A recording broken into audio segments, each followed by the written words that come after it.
Europe. Vous êtes bien tombés aujourd'hui, c'est le 11 décembre pour le calendrier de l'Avent d'Europe 1.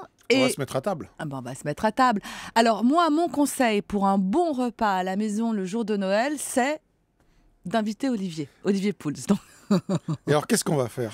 Bah alors, je sais pas, parce que tout à l'heure, on est parti sur le Saint-Jacques. Après, tu m'as dit l'escargot.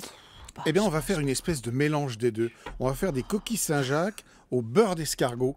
Donc, on va faire décoquiller les coquilles par son poissonnier, mais en gardant la noix attachée dedans. On va faire un beurre d'escargot classique avec des herbes, avec un petit peu d'ail.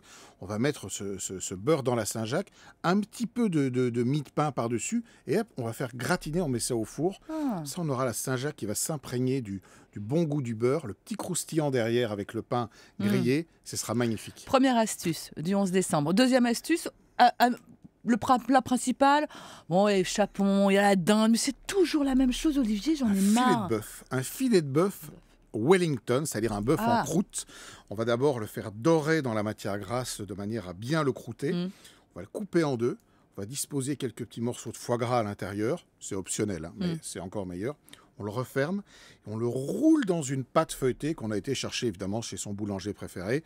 On dore la pâte feuilletée avec un petit peu de jaune d'œuf et hop, on met ça au four pendant 30 à 40 minutes, le temps d'avoir une cuisson homogène du bœuf, mais saignant à l'intérieur. Surtout pas de champagne avec, mais un bon petit Bourgogne là pour avec le coup. Ça, Bourgogne, Bordeaux, on va dire un beau rouge de caractère. Du caractère, comme mon olive.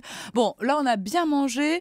Ce qui serait bien, c'est un petit truc léger, un peu d'agrumes pour le dessert. Petite soupe de clémentine, par exemple. On se comprend comme un vieux couple. Petite soupe de clémentine. On lève les suprêmes des clémentines avec un couteau. On enlève toutes les parties qui ne sont pas très agréables. On garde vraiment que le cœur, ce qu'on appelle les petits suprêmes. On va rajouter un tout petit peu de sucre. On va laisser le jus se diffuser. Ça va durer 2-3 heures. On l'aura préparé dans l'après-midi pour le soir. Et puis, on va rajouter un tout petit peu de thym frais au dernier moment. Le coup du thym frais, ça va relever, c'est super. Touche comme ça. Et puis, on sera léger pour terminer le repas. Vous l'aurez compris, le 11 décembre, c'est du suprême sur Europe 1.